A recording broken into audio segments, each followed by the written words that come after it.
So the Federal Reserve is caught between a rock and a hard place, and here's how it could end in a disaster.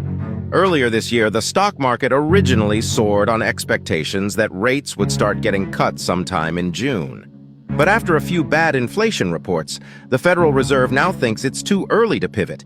And in the most recent Jerome Powell speech, he regurgitated the fact that the most recent data on inflation shows that there needs to be further improvements before we start to see rate cuts. And this has been the main reason for this most recent sell-off in the markets.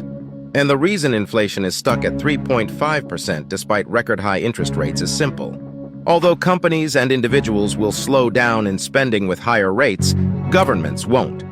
The federal deficit has been increasing every single year, and in fact, we haven't had a federal surplus in the US since 2001. So, essentially, the Fed's hope for a pivot is getting overwhelmed because inflationary deficit spending has expanded the money supply for years and is projected to continue at similar levels at least for the foreseeable future.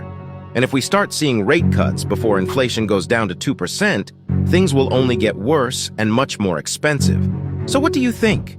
Are we getting rate cuts in the next few months?